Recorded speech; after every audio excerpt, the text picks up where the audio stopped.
Hello, everybody. Hi. Thanks for joining. I'm gonna flip us over here. Welcome to the monochrome stream for I don't even know what day it is. It's Thursday. Today's Thursday. I was about to say Tuesday. It's Thursday, and thank you for being here. Tomorrow's Friday. Tomorrow is Friday. I'm gonna make all this go away. I guess I need to pull this up here. So yeah, today's Thursday. We are really excited. We've got some big news to talk about here in a moment. We'll wait just a little bit, give some more people We'll wait time. till the end. Oh yeah, that would be better. Just wait till the end. That way everyone will be here. Okay. So, so typically what we've been doing as of lately is creating some of our characters for our Monochrome Wasteland game in the sandbox. So, let's see, Tuesday we worked on a character named David, and I guess we got done with him. Yeah. Right? Other than doing some final coloring and whatnot, kind of value shading and that sort of thing, that's not him, which we've done since then. So I wanted to show you guys the final. He'll be going for approval tomorrow, but this is David, looking all buff and spiffy. One of the good guys, which are called hues in our monochrome world. So he's looking great. Today I don't know, how are we feeling? We've got this guy, this is Hector, who I've started, his top part, which you can see. But yeah, we can finish him. What are you feeling like? Yeah, I'd say let's go ahead and finish him. Let's finish him. Unless you have some other option. I do need the characters done. The only other thing I'd say is we could maybe mess with like some equipment. So it would be, instead of the whole avatar, like each piece here, it would be, specifically something you put on, face or head or jackets, pants, that sort of thing. Okay. So we can look at my list. Why don't we start on Hector, because he might not take that long, and then if we have a little bit of time left, then we can take a look at some equipment. Because you've got probably the most complicating part done, which is his face, the head, the man bun. The man bun. I like this double, like you turn this way, he's full color, and then this way, he's black and white. So, okay, so yeah, we'll, let's continue on with him. I'm going to save as we go. So we're in Vox Edit, made by the Sandbox, creating our guy here. And we just started with the base template avatar here and have started on that. So it's very easy to select that. So why don't we jump into his chest here. All right. I'm not sure what's going on, what this jacket is. It's like got a huge... Those are some really big lapels. Huge lapels. Like it's almost past his shoulder. Kind of like shoulder pads, but it's not. I'm going to change this color. Yeah, I have a poncho that's kind of similar to that. The one that I just recently got. That's right. And it's basically a huge square piece of fabric that goes over the shoulders, and it opens up like that. Let's see. Just kind of giving us one more layer on top and then a row in the front, which I think that'll make us good there. And we'll try to sync to... Not to jump the gun, but the side bag here, is that something that's going to be doable? Or I mean, it totally is, especially where it is, because if you look at even the Magicka view, there's like this tiny little gap right here where we could have the bag and then the strap come up here, which I'm okay with. You kind of have it more towards the front instead of the side, I suppose, too. Yeah. Interesting. Okay. But let's see how he's looking with this jacket. Cosmo is Momo's crying. Talking. He wants to be in the light here. So let's okay, let's break this down. He's wearing an undershirt. Right. And then he has got the jacket, and then he has like a scarf over his neck. So this. Where do these unaffiliated scroll rolls of papers come in? I don't know. But it does work out in the game. This character is very much a planner for the betterment of the good guy community in this dystopian wasteland. So for him to have scrolls or maps and stuff of the area and that sort of thing, it would make sense. But I don't think we're going to be able to visually pull that off. Right. I don't know. We can see. And we definitely have to keep the shoulder bag. Okay, yeah, we can do that. So I'm gonna make his. Although we're not gonna see the sleeves, so I guess it doesn't really matter. But we'll do that. Okay. Let's figure out this jacket. It's very dark. So I'm going to copy this color. Should we Yeah, I'll help Momo. All see what I can do for him. Get our little puppy here happy. But not little. Not little. He's an old man. So Sam, yes, good question. Let me show you what I've done here, and I'll show you why. It's pretty sweet. I think it was 2 VoxEdit updates ago. They released this functionality. So if you go to File, so we're back in VoxEdit here, where we started. If you go to File, and then this bottom one is Sync with External Editor. This other program called Magicka Voxel, which is kind of industry standard for just voxel art and that sort of thing. You can now sync back and forth from VoxEdit to Magicka, which has its ups and downs. It's still being worked on, and the programs, how they talk to each other. But basically, if you remember, if I go back to Magicka, what I did here was I made his chest piece here lighter, and I made these lighter, right? So when I'm done here, I make sure I save. I go back to VoxEdit, and I sync it the other direction now. So now I come back to sync from Magicka. It'll take a second, and then boom, it'll do that. So the benefit of that mainly is for coloring. In VoxEdit here, each of these nodes, to change the color, I've got to click on it, right? So I click on the belly because I want it to match this one, right? So I click on, actually first I have to click on the chest and figure out what color I had, right? So that's right here, so B8. Once I have the color, then I click on the belly, and then I change this color to match.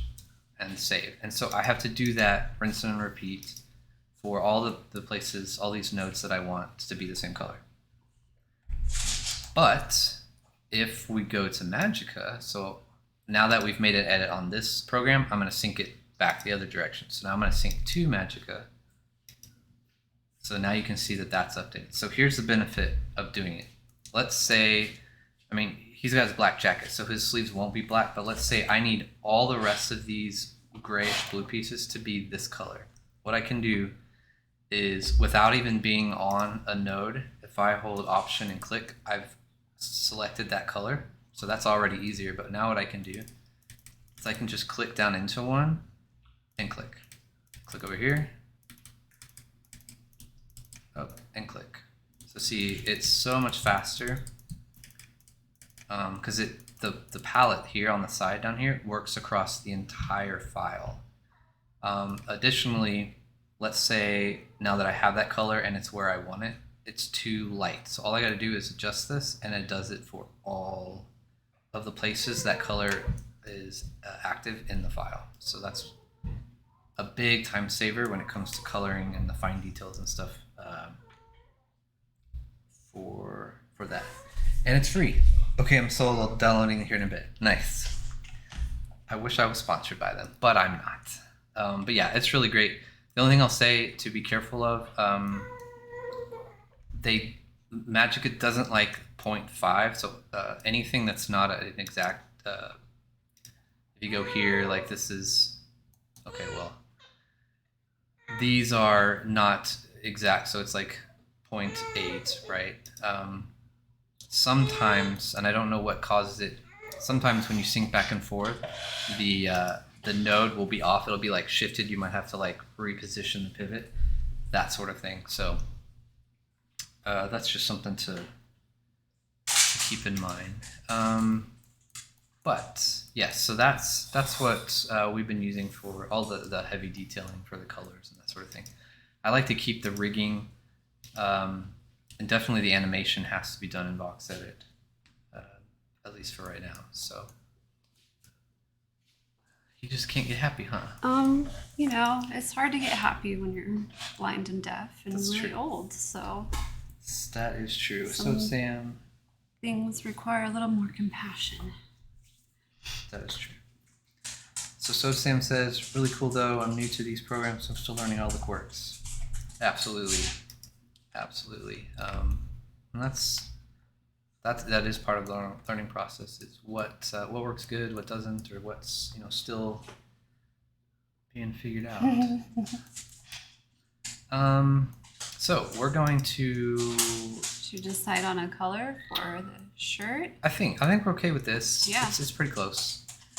And so what it did is, see, I added a layer on top and bottom, but syncing back and forth to Magica took it away from me. So here you can see if I wanted to add a block up here, I can't, because if you look over here, I've reached the max height of this node. Same thing with the front. If I try to add in here, I can't. So to do that, the green, I'm going to add 1. So up here, this is green. I'm just going to make it 12. So see there, now it added a top layer. And then the front, now I have space down here, but if I wanted to add something here, I couldn't. So I'm going to make the blue one 9, which means now I can't.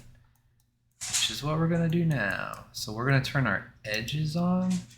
That first button just outlines it, which helps you be able to see the depth there. Let's do this scarf thingy. Sure. So it's a little darker, still kind of light gray, but darker than this. Like the same color as his lapel. Yeah, we're gonna tweak that. And then we're also gonna turn on our symmetry. So the red will divide it equally down the red plane. So it's dividing the red in half. So anything I do on this side, it's gonna do on the opposite side. Sam asked, does it push all the other pieces like the head up or down automatically when you change the dimension? For what we just did, it does not. So adding space here, just expanding or shrinking the node's workspace does not at all. So I could make this, 30, and you can see the head. It's kind of hard to see, but this shadowy part is, the head and the arms, they stay exactly where they are. So this does not affect that whatsoever. Now I forgot what I was at. What number were we at? Sorry, I wasn't. We'll just. I don't think you called it out. 12. We're just gonna go back. 12. Okay. So the crop, this button crop. Once you're done, and that's kind of a checklist thing. But once you're done editing, if I wanted to make this again 30. And work. As soon as I was done and it was final, you want to make sure and crop so that it pulls everything in and gets rid of the extra space. No. Please ask questions. I should have remembered. That's what it was. But yes, these are great questions, and I'm really happy to help. So, but we're gonna add a node, and I'll show you how to adjust. He didn't have a weapon or anything, but just his scrolls. The bag. We'll show you. The bag, unless we give him a backpack or something. I bet there are rocks in that bag. Okay, we can do rocks. And he twirls them around and hits people. That'd be a great idea. I mean, that's what I would do. What is it, Step Brothers? He says a pillowcase full of bars of soap. bars of soap in it? Yeah, I think that's actually a reference to maybe Full Metal Jacket, or I know that's something in the military. My brother that was a Marine talked about if you had someone in the platoon that wasn't keeping up, the rest of the platoon would get punished. And so sometimes in the middle of the night, they would take their socks and fill them with bars of soap, and they would beat the crap out of them. So dang, another interesting that thing. Doesn't sound like too much fun. Yeah. So I don't know. Maybe Step Brothers was referencing that, but I think that's a military thing. Yeah. Could be. So we're making our scarf. I'm gonna do it symmetrical for right now, but I think I do want to add a layer back here. What do you think? Yeah. Okay. Do it. All right. So Sam, this way right here, this extra step we'll add is how you move everything, and it will shift that. So you saw we added the top layer, right, and this front layer. But it becomes a problem when, like, back here, if I wanted to add something back here, I don't have space to do that because the openness, like where these lines are pointing, is the direction it'll add it. And I don't have any of those pointing this direction back. So the way we have to do that is add another blue one because it's this, I guess, width-wise. So we're going to do 10. So that gives us our space here. And then what we're going to do is we're going to use our selector tool and then our box tool and just select everything. And then we're going to move it into that space, which gives us space back here. However, what we just did by moving this forward does shift it how it'll align with the head and the body. So to counter that, we now have to move all of this back using the pivot tool. So this will shift it back, and you see when I start dragging it how the shadowy parts of the rest of the body move with it. So we moved it forward 1, so we're going to move it till this number is 1 more. So we're going to go to 5. There. So we've added a row back here now, and everything is still aligned. So we still have our color. Yeah. No, what happened? So he's got this scarf. We'll probably make it not be as long in the back. Maybe just something like that. Looks good. Okay. And then we'll shade it and have all the creases in different colors. So adjust the head and the other parts with the pivot points. So whenever you go back and shade, how many values or tints or shades do you use? In, like, how does that vary? Is there a certain number that you go by? Like, it at least has to be 5 shades darker, or it needs to be 5 shades lighter? Well, the number of values generally for me depends on how much space we have. Okay. So in this case, we've got 1, 2, 3. So it's 4 high, and it kind of varies width-wise. So we can go ahead and do the values on this and show how many different values. So our base color is our first one. And then generally what I like to do is if you hit this plus sign, it'll duplicate the color that you have. And then over here, I mean, you can change color anyway. You can click and drag. You can change this number, that number, this number. But typically I like to go darker first. So we're at 61, which is probably the easiest way to reference the change of the color, because this is 6 and this are 3 numbers and this is not accurate. So if I'm at 61 and we go down 2, right? So 59. I said 59. What happened? It's giving me 58. Okay, we'll go 58. So now turn off our symmetry. So I think we might go a little darker for that, maybe 56. Yeah, So if we start our creases, there's a big one like that, and then we've got maybe one like that. So this is our base color. This is the dark shadowy places, and then generally what I like to do is it's almost the same color as your shadow, just drop off the real shadow. Yeah. Yeah, it is. So we add another color, which is duplicated the shadow, which is I guess what I should have done. So let's actually make that 55. They're a little bit darker. And then we're gonna make this, we're gonna go back up now to 54. And that's too dark, so we're gonna go, no, I'm going the wrong way. 58. Okay, so we've got our lightest, our darkest, and then a middle. And generally with fabric, I like to kind of follow it. And what that does is it eliminates the darkest having such a hard edge on the lightest. Yeah, it's diffused. Yeah, it definitely diffuses it. And then you leave the light as the high part. So we don't have a whole lot of space to do a bunch of fancy stuff, but that is generally how it is. But I'd say at least 3 different values is kind of the monochrome standard. Most things, you know, you can do a solid color and people will put like a little, like that's, you know, the texture of it. But we want this to be super, super detailed as much as we can.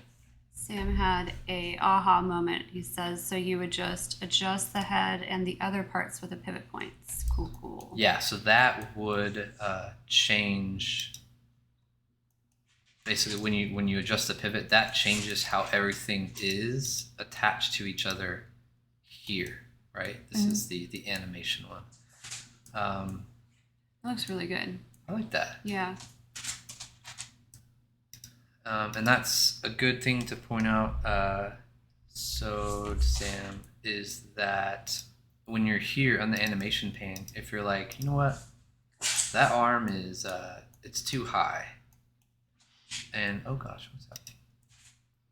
And you click on it and immediately you see the arrows and you're like, oh, well, I'll just lower it, right?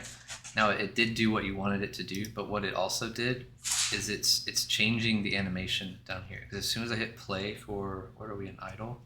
Oh, it's not even in. We choose an animation down here like idle 1, and I click it and I move it down there. As soon as I hit play, it's gonna animate right back to where it was. Because anytime you move the arrows and stuff in this screen, it's really because you want to move it to animate it. Whenever you want to move it for it to stay, it's the pivots where we were. So that is something definitely have to remember. Okay, so we'll shade the rest here in a moment, but let's figure out where this jacket's going to be, because I think it's going to kind of, it's going under this, isn't it? Correct. Okay. Are you going to do the lines in the lapel? It reminds me of the Swamp Things. It does. Gills. Like it's gill things. I think so. Or frills. Let's see how much room. So I'd say let's put our outlines back on here. Oops. Oh, I'm painting. We want to. Okay, so I think that might be too far in. What if we do this?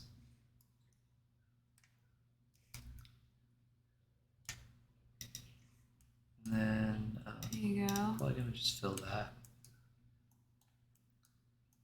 At this point, all of this is gonna be the lapel. Yeah, and it'll be lighter. Yeah, I did do too dark because I was gonna do the under part, but let's make this. Okay. Which kind of makes me want to add one more layer so that this pops out. Or you paint it. Yeah, or I just paint this jacket. Paint the jacket. Yeah, let's see what that does.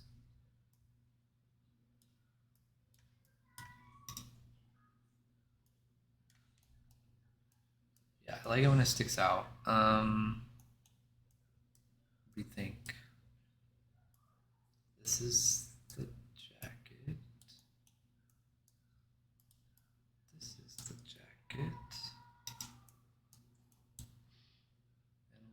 just make that.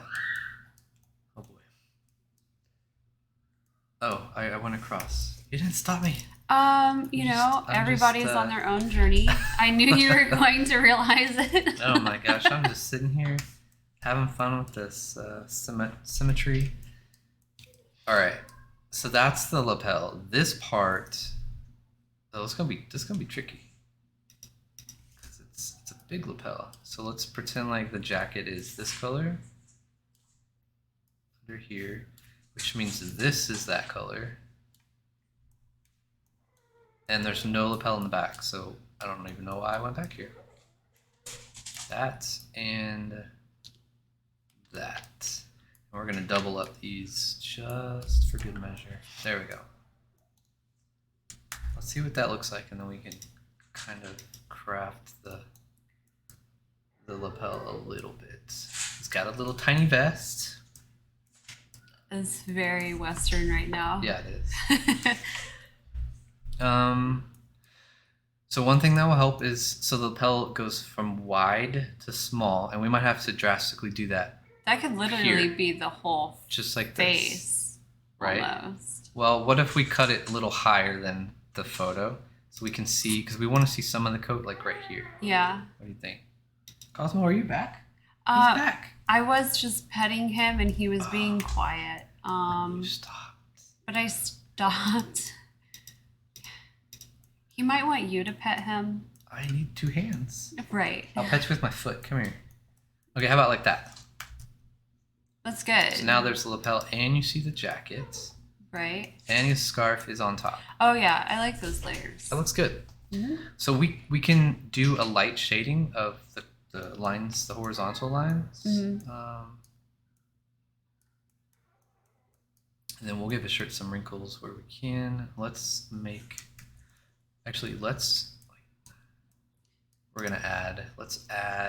Sam agrees it looks great. Thanks, Sam. Appreciate that. We're going to do a Magic of Voxel sync here. We're going to give us a layer or a row on the front because we got to make that jacket nice and fat. And thank you for the follow. I think I saw that pop up. We don't have fancy things that pop up or anything, but I think I saw that email. So thank you for following. Okay. So we added a row here. We're going to sync to Magica real quick. Cosmo agrees. Goodness. And it should still keep it for now. Oh, he's he's not very happy. Okay, so we still have it. There you can see. So what we'll do in here, firstly, let's grab this color. We're gonna, I am that color. Okay. We're gonna grab this color. We're gonna keep that lapel coming down. Actually, we're gonna end the lapel. I kind of want to end it before we switch to the belly node, but that might be. Let's see. Let's see. I what would it looks end like. it before the belly node. So? Definitely. All right, let me jump up here and make Mid. this. You know, because it kind of ends where his makeshift cummerbund gum Gum bump. Wow. 3 times. All right, let's do it. That's funny. Yeah. All right, I'm gonna sync it back. Cummerbund. Cummerbund. Was that? Oh, I did it back. Wait, Poop. I didn't do it backwards. I did do it backwards. That one's backwards. Oh. We're gonna go to the T-pose. So the T-pose, everything's kind of lined straight, which isn't really fair to do it under because they're not gonna walk around like this, but it will help. What did I do? Oh, I just didn't do this one. All right, we're gonna sync it back. There we go. Yeah, I just didn't, so we're gonna end it there. Yeah. I mean, Okay. you could go higher. I don't think it did it. What happened? Oh.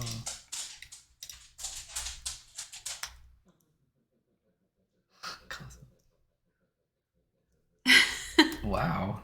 I'm sure y'all can hear him. If Little it piggy. sounds like there's a Little pig in piggy. here, All right, let's see. there's not. There. So now his lapel stops, which gives us one layer that overlaps the belly node. Let's see a walk. So we're safe. But you don't like it. What? Do you like it? I like it. Oh, okay. You went. I thought you were gonna. I thought you were gonna critique it. I was looking at Cosmo. Oh, great. All right. So. Didn't realize that was that loud. That's okay. Well, let's finish the jack all the way around now that we've got the hard part done up there.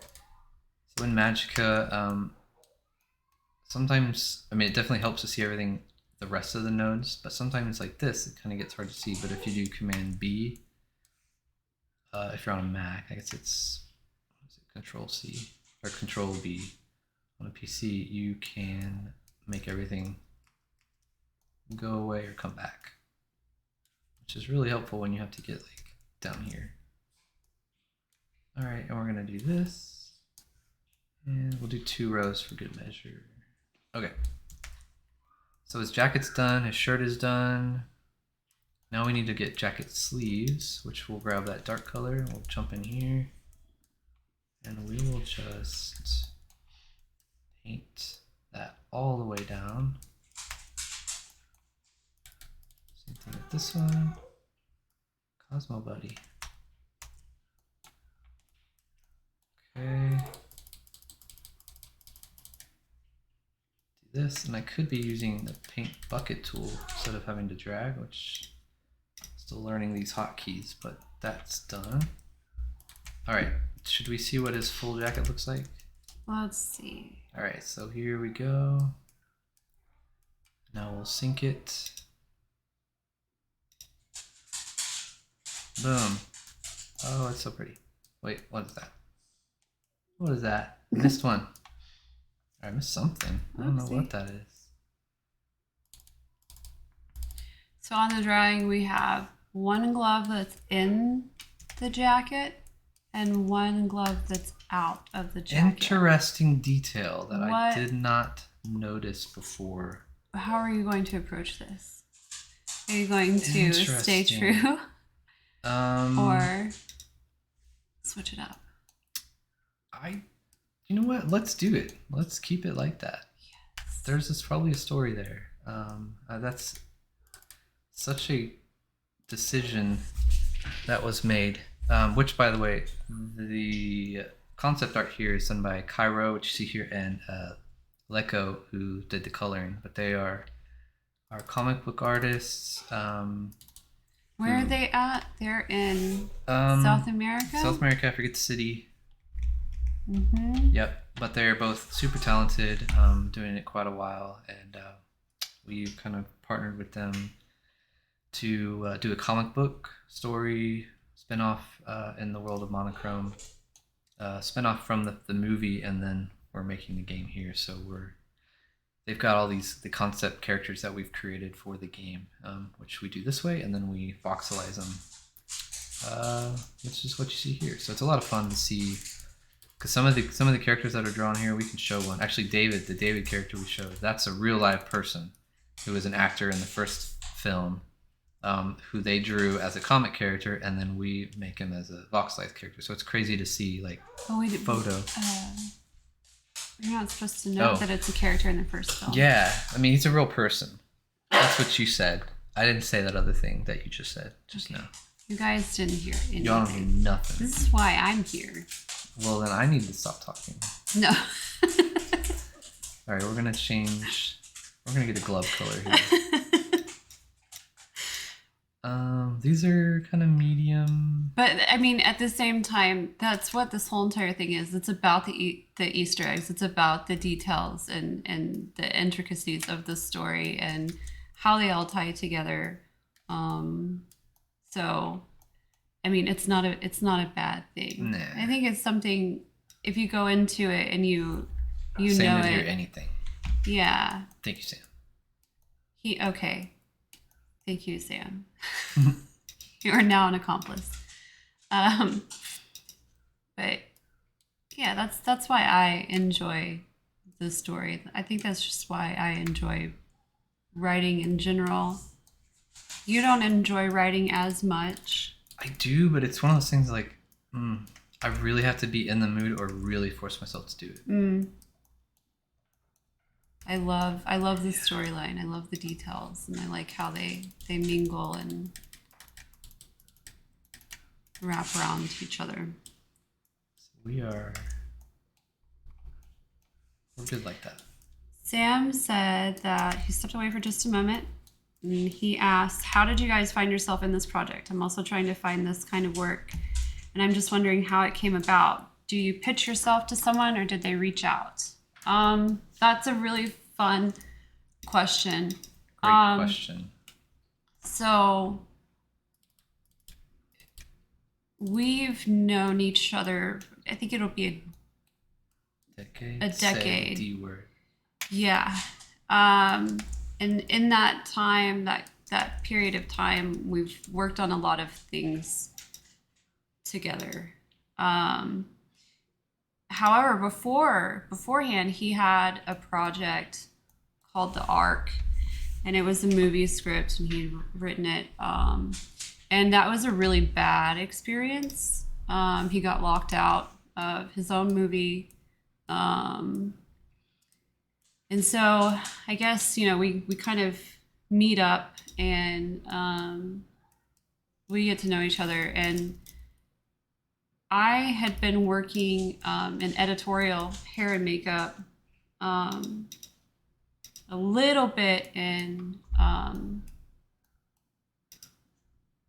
guess, reality TV. I grew up around producers, but he had mentioned an idea. He wanted to do this story, and this is what the story was. And you talked about this concept, and so it went from that to, okay, well then that's what we're going to do. That's what we're going to create. And much like all of our projects together, it just starts with one simple idea, and sometimes it's not even that simple. Sometimes it's really complex, and we just have to get it done by any means necessary. But he came up with this idea, and I think you spent maybe a year researching locations, figuring out where we're going to shoot this trailer. At that point, it was a matter of, all right, who are we going to stuff in this wardrobe? And we had gone around and purchased wardrobe pieces, and that's kind of where I come in. I like to visualize things and put things together, and hair and makeup it was my big strong suit, and so is wardrobe. But we started piecing this stuff together, and then we go and we shoot this teaser film, and then we ended up getting a guy named DC Douglas. And if you know who DC Douglas is, he's got a very distinct voice, and it's like butter, very, very deep. Anyways, long story short, he's done like Resident Evil stuff. He's made lots of cameos. He's one of the main characters, I think, in Sharknado. Anyways, DC Douglas, he voiced the monologue for our monochrome project. And we took that, and starting out, we went to, we started going to Comic-Con because we knew that our niche would probably be in that realm. We knew that we would find our people that wanted to kind of be involved in a dystopian world. Is definitely going to be like those comic book readers, specifically like the Walking Dead fans and stuff. So it was very methodical in how we put it together and where we went to find our fan base and our crowd. But the very first Comic-Con that we went to was here locally. We didn't even have a booth. We had a spray painted wagon, and we had dressed ourselves up in some of the garb, wardrobe pieces, I even had my nephew with me, and we walked around, and people would come up to the cart, and if they wanted some swag bags, we had, monochrome bags with posters in them and all different kinds of fun stuff. If they wanted one, they'd have to stand there and take a picture with us in our portable photo booth, and then we would put it on the internet and have the hashtag, and we started building our online presence that way. It kind of built and grew from that point forward, and then we started getting like fan art. Whenever we started getting the fan art, I grew up on comic books. Comics were very much my escape, and I told him, like, I really want a comic book. I want this to have a comic book. And he agreed.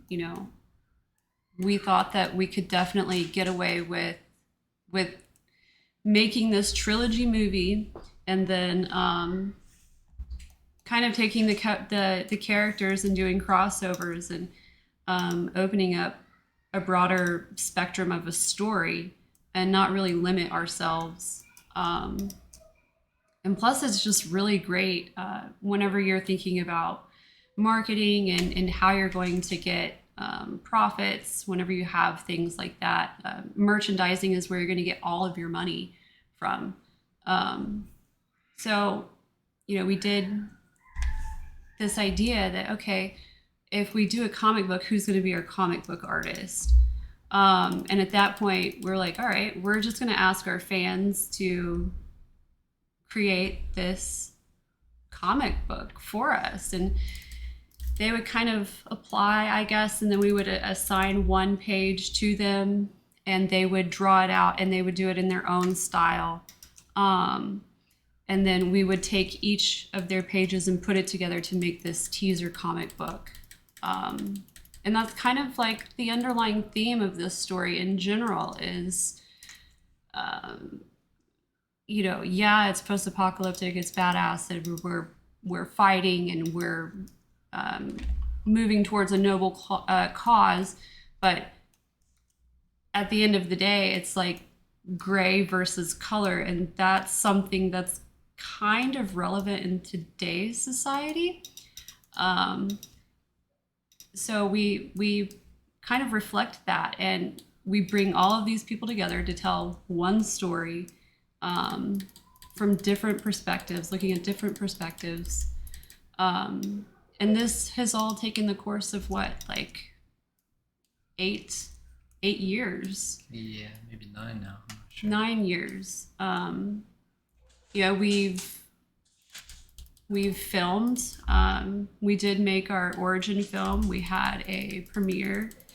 You can now watch the origin film on Amazon. And really, it's taken us this long because we knew that we didn't want to be locked out. We didn't want to have another bad experience like he had before. So it's been very much a punk rock approach, like a grassroots type of effort. And that's just kind of been the journey. I mean, we just, we knew it was something that we wanted to do, and we didn't give up. And we did it by any means possible. How the video game stuff started, that's kind of something that you came across on your own. COVID hit, and we knew that we weren't going to be able to start another film, but we still wanted to stay engaged with our audience and still be able to tell a story. And then that's where this video game came into play. And how was that process for you? So everything she said, kind of leading up to this point, it was, we like to tell stories, we like to be artists and create stuff. So having, and Sam, this is, she said all that as a great example. Like, if you're just starting out learning this stuff, like get as much of it done as you can. Like, do it on your own. Yeah, do it on your own. Learn everything. Get your own portfolio. and then what you do, you can. There are places which we can talk about that too, that you can go and meet these people to to do what you love to do, and make some money for it. If you said pitch yourself to someone or they reach out. So in regarding the game, we had our movie, we had our comic, and our posters, and everything we've been building for the last 8 years. There's a lot of pitches in there too. Yeah, there's a lot of pitches and a lot of pitches that did not go so well. Right. But basically, I knew about the sandbox. I had always wanted a game, even before that, But for the Game Makers Fund, they have a it's not a scholarship. It's a what's the right word? Well, fund, I guess that's the right word for game ideas. So game makers and artists can pitch your game idea to them, and then if they like the idea and you talk about it, then they'll help you develop it and give you that support. And so that's kind of what we're doing. But when that happened for us, it was, hey, here's our world of Monochrome, here's everything we've done since the beginning, this is what we want to do with the game, and here's some other work that we had done. And I downloaded Voxedit for the first time in the Game Maker, and I was like, I wonder what these characters would look like, all black and white or color, and then just trying to figure out how to build the game in the program, and started making little videos, and then put this presentation together and pitched it to them, and they really liked it. And then we started the official Game Maker since March of this year, so we've been doing it for a little while now. But definitely just get your hands dirty, get in there, start creating stuff, save the photo, move on. And there's we stream twice a week. We do Voxedit, sometimes we'll do Game Maker side. There's a lot of other streamers in the sandbox have official streams, their streams that go into all the details and that stuff. And then the Discord definitely is, why'd I hit that button? The Discord is definitely a good place to learn. And I'll have to find, there's like a repository for some tutorials and stuff that some of them are working on. So I think Alex spoke to this yesterday, but he said, right now they've kind of slowed down on the Game Makers Fund. Yeah, and the artists. But they're still looking at people. And I'm a firm believer that it's because of how you presented the project, all of the work that you've put into it. You had a large portfolio, and that's something that Alex mentioned yesterday on how do you get started, how do you get yourself out there. But your portfolio is a huge component, and that's basically what's going to make or break you. And he said that it doesn't necessarily matter your experience. What matters is that portfolio and seeing like those ideas, right, and how you digest things and put it back out there and manifest. So it's definitely possible. Exactly. And even, not on a less official thing, not Sandbox, I mean, still Sandbox, but, Sandbox is still an alpha, and they're, still getting things up and going, and the more land sales there are and IP partnerships that are announced and game jams they have, and people are going to start turning their eyes, they are, but more and more to Sandbox and other metaverse type things. But there's channels on the Discord where it's companies or people, there might be people with great idea and they love telling stories, but they are not technical, they are not artists in a visual form, right? And they are looking for people to create assets. And then there's another channel for people looking for people to create the world, so the game side of it, and coding all that together. So if you have like Lozen said, a good portfolio. It's like, show me what you've done, and then boom, right? That, and then Twitter, and what have I done with this? It's definitely what I would do. And then another like just punk rock way to do it, which is, I love that aspect of things, like standing out on the corner, handing out your mixtape and stuff, right. Just going out there, passing out flyers, yada, yada. You can also purchase land in the metaverse, and you can, build your game yourself, on your terms. If that's something that you're comfortable doing, that doesn't hurt either. And it's definitely plausible that way. Then you don't have to really rely on permission so much. And if the game doesn't, until you get ready for that, you can also lease out your land too. So Cosmo has a lot to say too.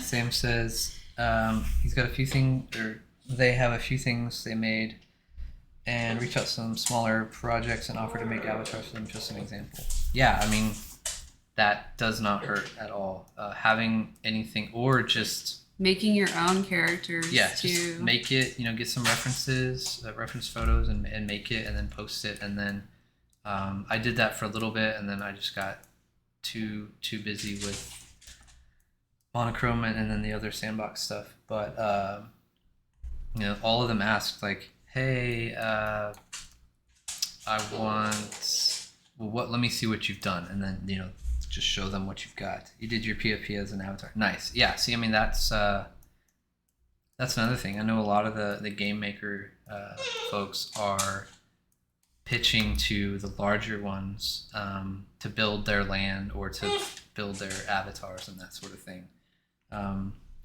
Just need to be able to publish it to use in the social hub, but I don't think that's a thing yet. So the only thing active right now is you can publish your game. Okay. You can so game side, land side, you can publish to the gallery, which anybody can play from the Game Maker gallery tab, but nobody can publish a game to the metaverse, the map part yet.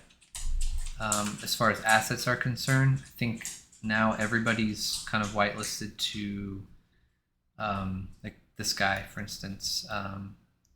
If I sync this real quick, I'll show you that process. If you're not familiar, I'm gonna fix that light there. Okay, so basically the file export to marketplace thing. Now you choose a thumbnail, hit export, and then it'll open the sandbox like this. And then if I was making edits to him and I had already published him, I could replace him, but I don't in this case, so we'll do that. And this is Hector, and then I would fill in description and then what his behavior by default would be, which he's an ally fighter. Continue. You choose categories. Sometimes they don't really apply, but you got to choose something on this side. So maybe he's a little rural fantasy, yeah. And then continue. So now he is published, not published. He's in my inventory, right? If you go to market and search Hector, he will not pop up because he's not approved to be in the marketplace, and I don't want him to be, right? Not yet, anyway. So what that means now is I can open the Game Maker, go to my inventory, and I could drop him in the game, test it, and do all that sort of thing. But I can't sell him until he's minted and gemmed and all that. So you could do this much and then open the Game Maker, put them in, show that kind of thing. But the lands also, I know they're just now getting like some newer social hubs published, like Andy Ritchie's the Boop Boop Hub, and I think Touche's got one coming up. But I think very soon that other stuff's coming. So that's what I would say, to make your asset, and then the first thing you want to do to show it is you can press this camera button and it'll take a screenshot, a transparent PNG. It'll put it in the screenshot folder within the VoxEdit folder. The render quality is not the greatest, but it's a good start. What I use is Light Tracer, which is also free. I didn't get that. Oh, no, Siri. It's basics free, but then you can upgrade it, I think. But to do that, you export this guy as the GLTF. And what that does is you can drag that into Light Tracer, and all these animations here are there, and then you can rotate and move them around just how you want them, and then render it, and then it'll be really high quality, and then put that on, you know, an Instagram portfolio or a website if you can do that, and then they'd have something to go and, you know, kind of look at. So that's what I would say. Absolutely. Where are we at here? I'm not really gone rogue, but I've just kind of been going. I don't know how I feel about this part.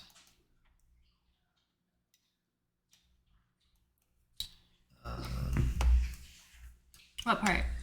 He's got this like sash belt thing. Right. And I don't want it to be too low on the legs, because our legs when he runs come up to at least right here.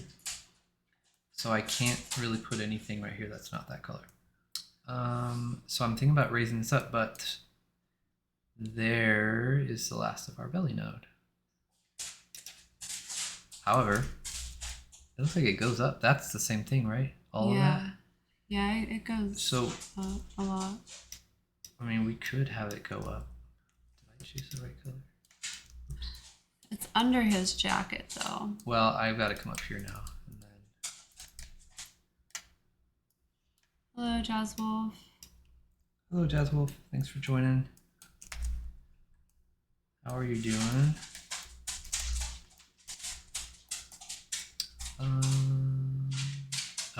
Oh, you meant it is under his jacket.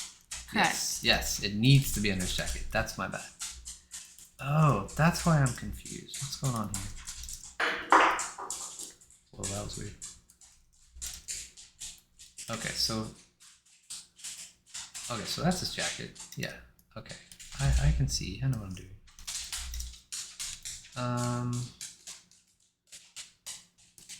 Well, What doing? I don't know what I'm doing. I don't know what program I'm in or what buttons I'm hitting. I don't even know how this got right here. Okay. And we're back. There we go. Let's go. No worries. No worries at all. We didn't miss anything too crazy. Oh wow, it's already right 5:03. Holy crap. I guess we better start wrapping this up. We are good. I guess we're good because we get to announce something now. Yes, thank you for asking. We were good though before. We've been having good conversation. Yeah.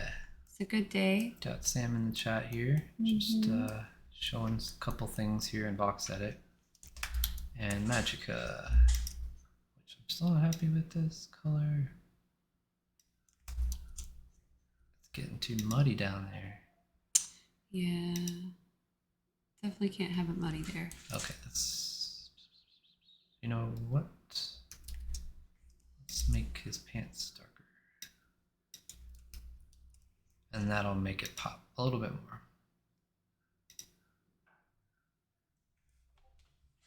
Yeah, that works, yeah.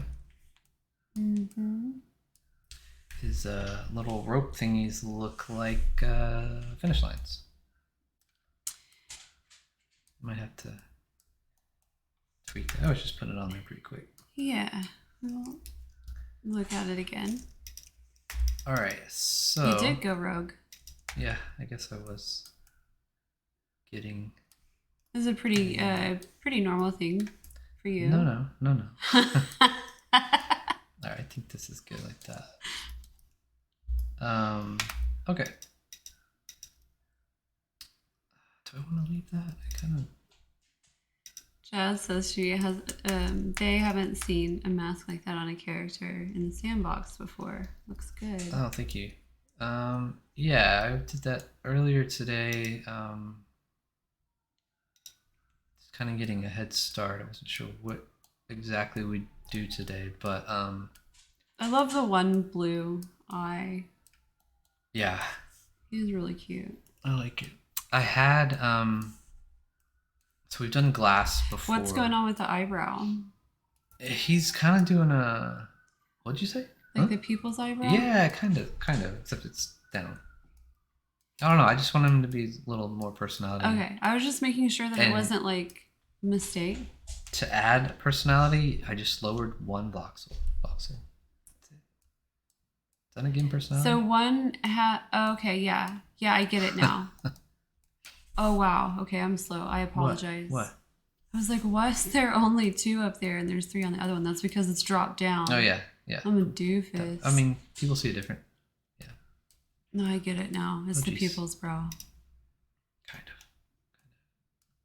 of. I meant to ask you, is this bun good? It's got a little. That's a nice bun. It is a nice bun. Love man buns. But he's getting pretty close. Oh, I just noticed his jacket has like this belt fastener. We can't do that. That's all right. We can pretend. His jacket goes a lot lower too, but we're gonna just stop it. Really? You don't want to take it down the pant leg? Actually, it might be easier than trying to stop everything right here because it's getting a little Z-fighty right here. Yeah. Might help a little bit. Yeah, we can do that. So it's 5:06 already. Let's talk. Let's talk about some exciting news we've got. So, so we stream twice a week, Tuesdays and Thursdays, an hour from right now, wherever you are. This is normally when we end, but we're gonna announce some pretty sweet stuff we have. If you're just now tuning in too, Cody did slip an Easter egg earlier, so I'll just go ahead and let you know. So if you feel like going back and rewatching, you can always do that to get in on this Easter egg. So I'm gonna pull up the graphic that I can show for this. Yeah, I'll do that, and that's how we'll talk about this real quick. We'll have some exciting news, and you can see how organized or how unorganized all of my files are. He's so organized. Because I don't have 2 screens, just one really big screen that I can split stuff. But you get to see it all. Where is it?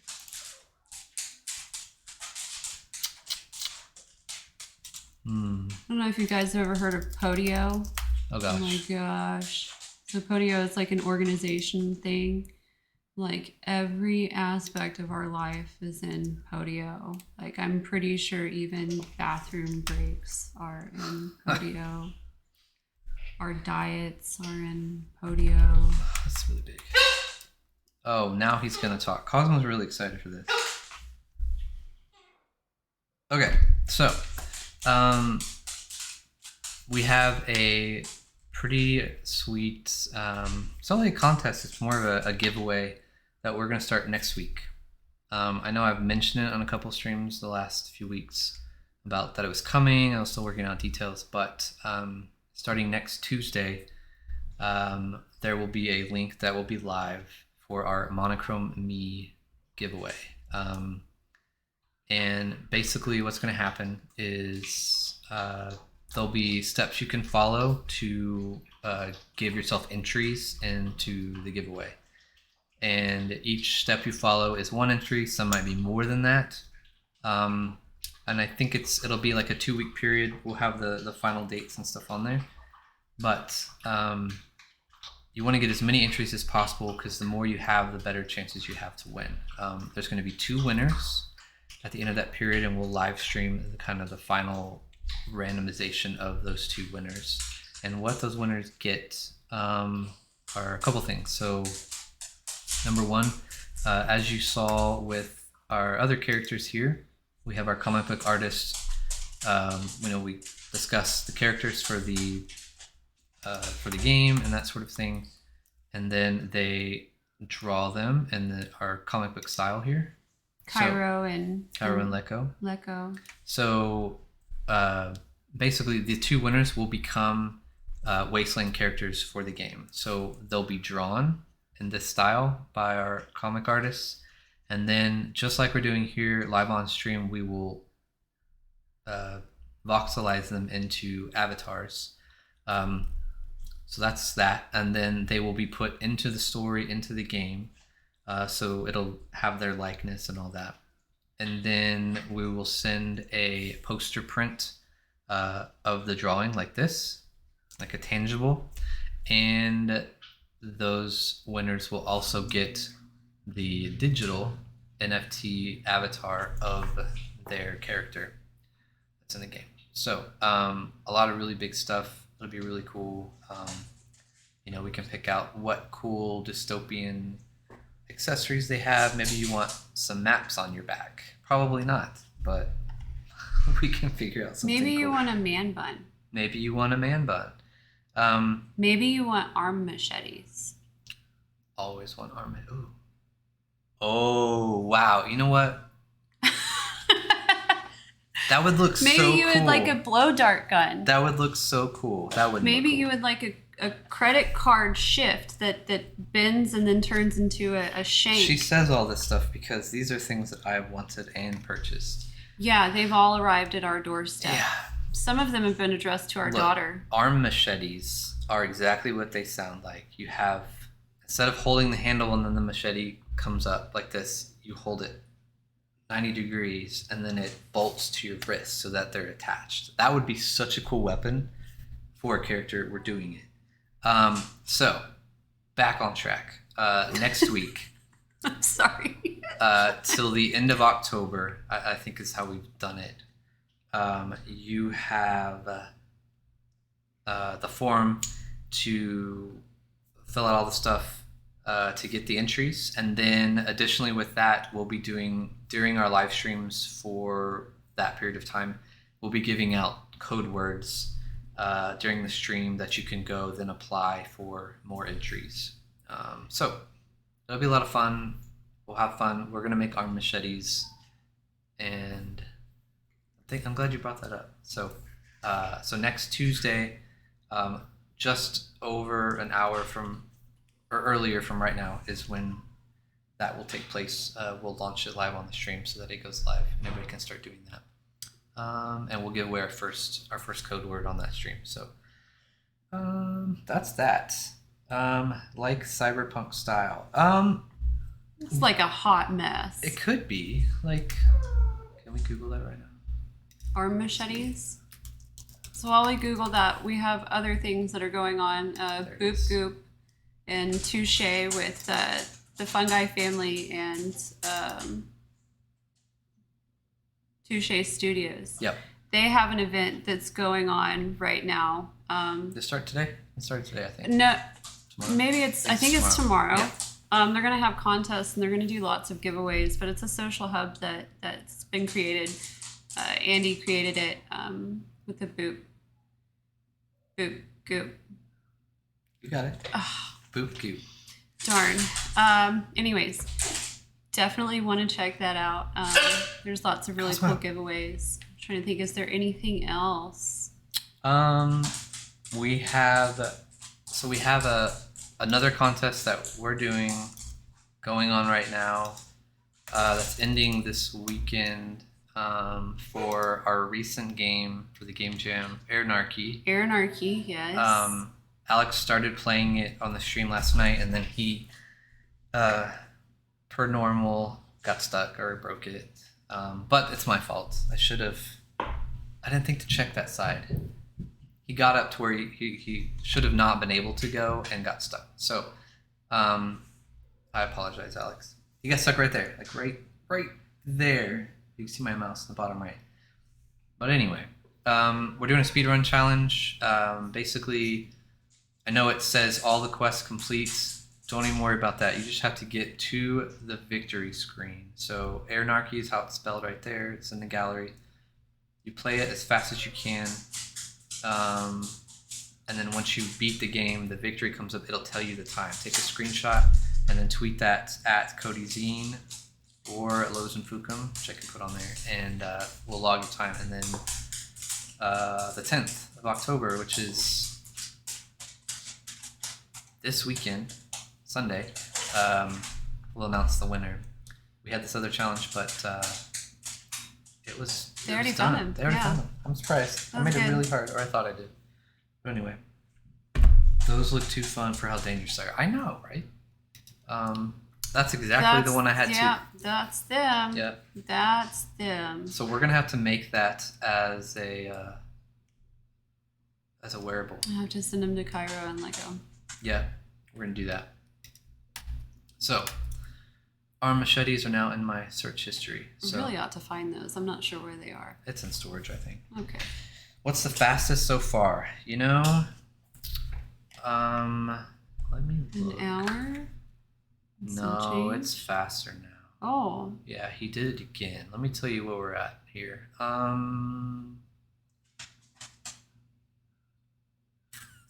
Just under 23 minutes. What? Yep. Hey. So it was 17 out of 25 quests complete, 59 kills, and Jazzwolf, you'll know, but if you play the game, I mean, Attack and Slash, there's bad guys everywhere. You don't have to do the culling quest where you kill 225 to get the victory screen. Basically, spoiler alerts, but basically you have to kill the boss on every level, and Bye, Sam. That's what advances it. What? Sam's going. Okay, bye Sam. Thanks for joining. Thanks for watching.